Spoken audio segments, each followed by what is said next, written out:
I think I made a huge mistake by advising my son to use Chatgpt. I work in an IT company, hence codes and software and AI are my things. My 11-year-old son Chad thinks I'm the coolest dad on the planet. I never stop him from playing video games or surfing the internet like a geek. My wife, though, dislikes it. She says my obsession with the virtual world will ruin my son's mind someday. But I know she just worries about Chad being too distracted before his exams. So right before Chad's exam, his mom strictly warned him to devote his time only to studying. No more video games or you're grounded after the exam. You decide. Fine. As I watched Chad go into his room with an upset face, I told my wife, "Aren't you being too tough on the kid? I mean, it's just an exam, Lori." No, I think one of us needs to be strict, and no doubt that will be me. I didn't say anything because I didn't want to start a fight with my wife. I was watching the football game, laying on the couch when Chad came to me holding his book in his tired hands. "Dad, I don't understand this problem." "Math? Come on, Chad, you're a smart kid." "I'm serious, Dad. Will you help me or not?" "I'm watching the game." "But Dad..." Show me the question." Chad pointed at the math problem and I realized it was tough, but I was in no mood to solve an 11-year-old's math problem, so I used Chatgpt. I searched the question there and got the answer right away. "Look, here's the solution." "How did you find that?" "By using Chatgpt. It's a chatbot who can answer all your questions." "Okay." Chad went back to his room, and I failed to see the impending doom waiting for our family. After that day, Chad never asked us many questions like a kid is supposed to. Anytime he got stuck on something, I would see him typing on my laptop, asking Chatgpt. I didn't see anything wrong in this because I went through the search history and found mostly homework and funny kid stuff. Chad asked, for example, how can I tell a girl that I like her dress? Or how to annoy my teachers during class? Basic, right? So I never stopped him from using my laptop. One day, I saw Chad typing something on my laptop, but the moment he saw me, he shut it down and left the room. I got suspicious of his behavior. What was he doing? Was he hiding something from me? I looked at the search history and immediately felt guilty. Chad searched, how to surprise Dad on birthday. Since that day, I swore to myself that I'll respect his privacy, that I'll never doubt him again. It was a bright summer morning. I was mowing the lawn when I heard my wife scolding Chad. What kind of sick hobby is this, Chad? You're killing them. I rushed towards them and asked, "Hey, what happened?" Look what your son is up to. I saw Chad sitting on the grass holding a diary in his hand. On the white pages of the diary, Chad was sticking butterflies with board pins while they were still alive. The butterflies were flapping their wings in pain. "Do you like my scrapbook, Dad?" "Son, where did you learn that?" "I asked for some exciting hobbies to learn, and Chatgpt suggested to make my own collection of butterflies." But you can't kill them, Chad. Don't you feel bad for them? "Why, Mom? They look beautiful even after death." Such a cold statement coming from an 11-year-old shook me. I realized this mess was created by me and I needed to put an end to it. "Okay, Chad, this is enough. You are not getting on my laptop anymore." "But how will I find answers to my questions?" "You can ask your mom or me, and if we don't know, we'll help you find it online, but not through Chatgpt. It's a built-in AI, and it's not always right." "But you're the one who used it first to solve my math problem." "I know, and I shouldn't have done that. I promise you I won't use Chatgpt either." "But I have so many questions." "Shut up and go to your room." I watched Chad stomping his feet in anger while going to his room. He even slammed the door on me, but I knew what I did was the right thing to do. Chad stopped talking to me for 2 days, but I still didn't budge. On the third night, I was sleeping in my room when I heard the door click. I opened my drowsy eyes and saw Chad entering the room. He was being very sneaky and trying not to make any sound. He walked creepily to my table and picked up my laptop. The moonlight from the window fell on his face, and I saw the scariest smile I'd ever seen on my son.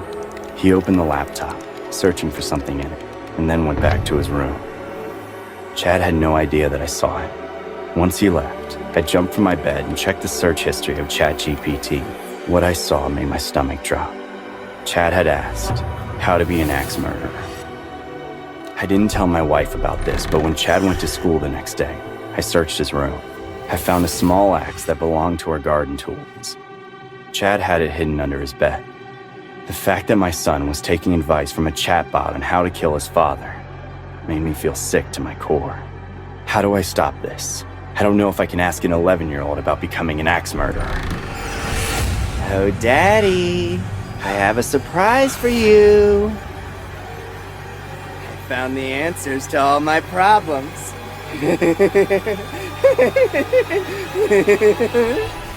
The story you just saw is loosely based on this creepy response given by Chatgtp when a Redditor jokingly asked how one can be an axe murderer. The articulate response in detail scared the hell out of everyone who saw this on the internet.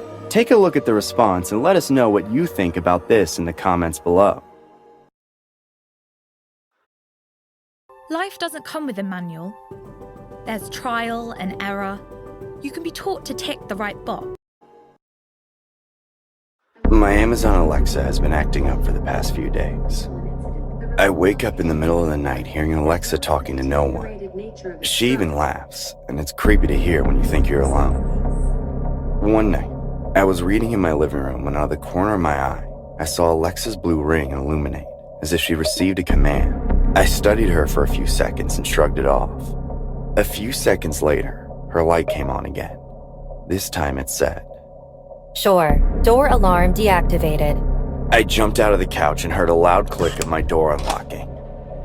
Alexa, stop! Alexa, activate the door alarm! Door alarm activated.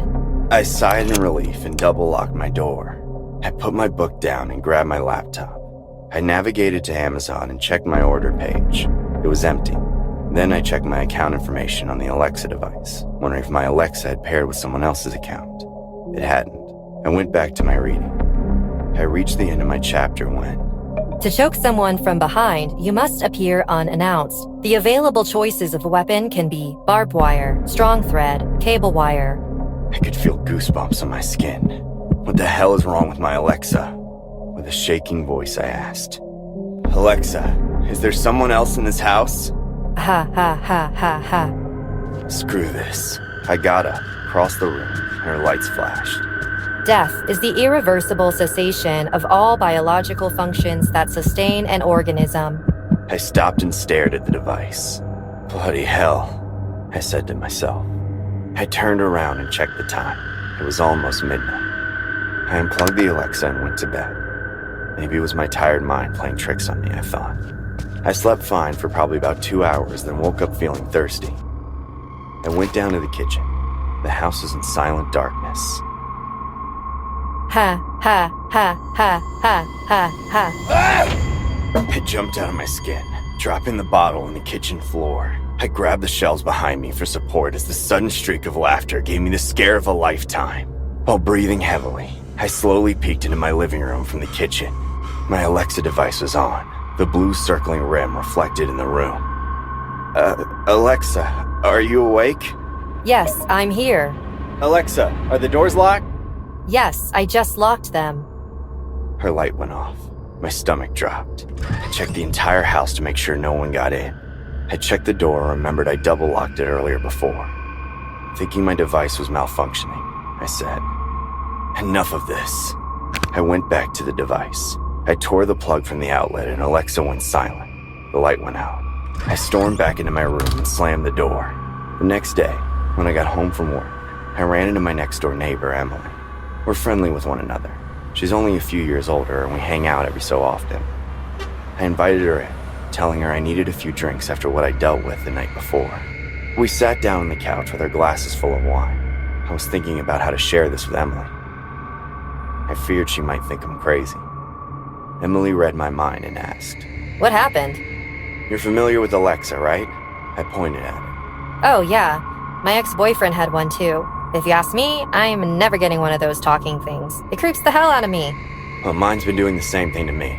What did it do? It says random things all of a sudden and even what? Even laughs at times. No way. That must have scared the hell out of you. I feel stupid to be scared of something like that. I would have thrown it out the window. I laughed. I did think about it, especially with the other things it said. Emily's eyes widened. Other things? Like, what? Something even more creepy than the laugh.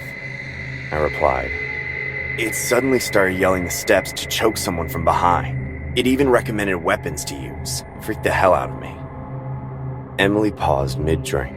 She looked at me, her smile slipping from her face. Did you say choking? She repeated. Yeah. Why? Anything wrong? Emily stood up. Her face was red and she had sweat on her forehead. She looked frightened. Emily, what's going on? Carson, before you moved in, a man named Gerald rented this apartment. He and his wife lived here. Yeah, and? She stared into my eyes, almost like she didn't want to say. Emily? Gerald was a quiet guy. People barely heard his voice. He would leave in the morning for work and then come back around the evening. One day, Gerald went to work and never came back. 2 days later, a horrible smell started coming out of this apartment. The cops came and broke the door. We all saw his wife lying right here on the floor. As per the autopsy report, she was choked to death with a cable wire. The cops found Gerald's fingerprints on her neck, but Gerald was never caught. My blood went cold. He killed his wife in this apartment? Emily nodded. Why? Was he depressed? She shook her head. No, worse. She paused and took a deep breath. I glared at her insistently. He found out his wife was cheating on him. So one night after coming home from work, his mind snapped and he killed her. Leaving her dead body in the apartment, he dressed up for work. He even had breakfast while watching his wife's body on the floor. And then he never came back to this apartment. I felt my heart beating faster than a wild horse. I can't stay here. Not anymore. As I packed my bags to get the hell out of this place, I could hear my Alexa laughing like the other night. Ha, ha, ha, ha, ha, ha, ha. The story you just saw is loosely based on this footage found on the internet. A man named Tony Gustafson uploaded the scary home camera video from his YouTube channel. Around 1 a.m., Tony came down to the kitchen for a snack. All of a sudden, the Amazon Alexa device started laughing creepily at him. Tony told Alexa to stop, but it didn't. It got even worse. The laughter grew louder and creepier. Tony told his viewers that during this bizarre incident, Tony got the feeling of being watched. There is still no explanation to date of how Alexa started laughing in the middle of the night for no reason.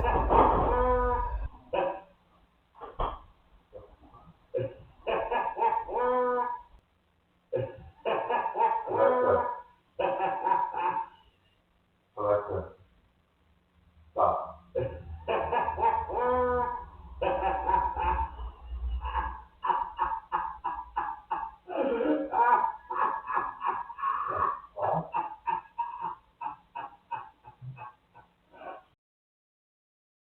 I couldn't hold the joy of seeing my package. I closed the door and ran to get a cutter. I tore the box open and found a human-sized machine head. The head was not complete. The back of the head was open with the wires and steel plates gushing out. In the front, it had a human face.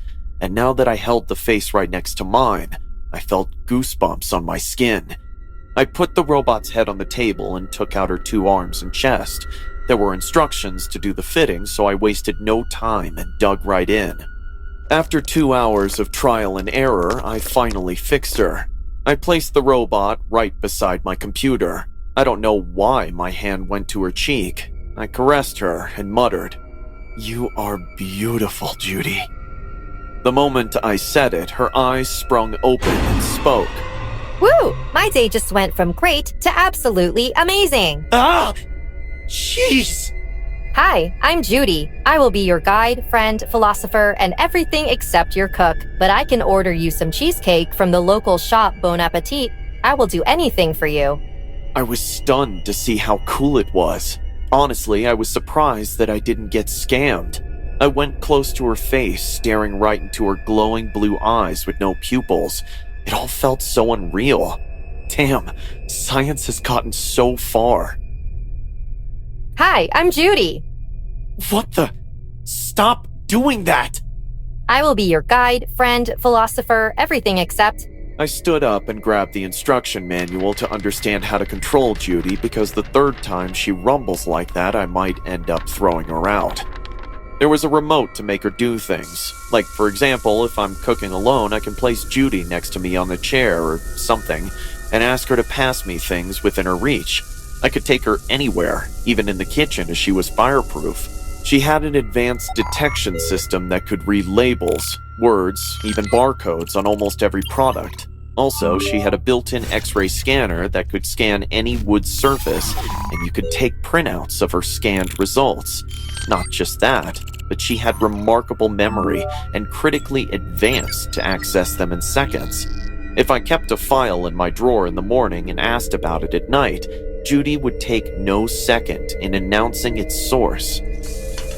Judy, where's the salt? The salt is in the right corner of the top shelf to your left. Judy, can you see my pen?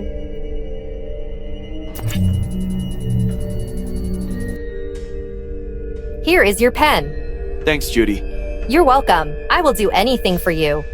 One day I was taking a shower. Judy was as usual on my working table. Suddenly, I got a call on my phone. As I was showering, I put my phone on speaker. Hello? Hi, Ethan. Wendy here. Oh, hi, Wendy. It was my ex-girlfriend, Wendy. She told me she was in town and wanted to come over to see me. I told her yes, as I still had feelings for her. But I didn't want to creep her out, so I decided to hide Judy in my closet. As per the manual, Judy could never be shut down directly. You can put her into 10-minute sleep mode, and if you don't generate any voice command, she will turn off on her own. To restart her, I'll have to touch her face.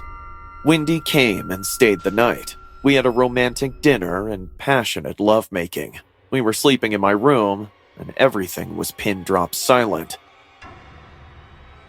Ah! What happened? Wendy lifted, sitting on the bed, drenched in sweat. Her eyes were wide in fear. She slowly lifted her hand and pointed to the closet. Once I turned my eyes toward the closet, my stomach dropped. The closet doors had been pushed open, and Judy was sitting inside the closet, staring damn right at us, her blue eyes glowing like fireballs. She had anger in her face. Judy? Are you awake? But she didn't answer back like she was supposed to. Instead, she jumped from the closet, landed on the floor, and like a human chopped off from the torso, crawled to my bed at full speed. Without giving Wendy a chance to run, Judy climbed on the bed like a creature from another world. Wendy started screaming, getting all spooked by this unexpected attack. But Judy grabbed Wendy's t-shirt before it could get down from the bed.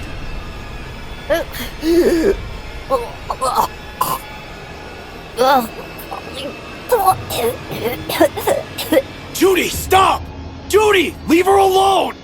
But no human comes to the strength of a killer robot. My mind was giving up on solutions, and I could see Wendy crying and begging for her freedom. Wendy was backing up into a corner while sobbing in fear, and Judy was creepily crawling towards her. Just when Judy was about to get her robotic hands on poor Wendy, I grabbed my baseball bat from the corner and swung it at the robot. Hi, I'm Judy. I will be your guide, friend, philosopher, everything ex your cook. But I can order you some cheesecake from the local shop boutique. I will do anything for you.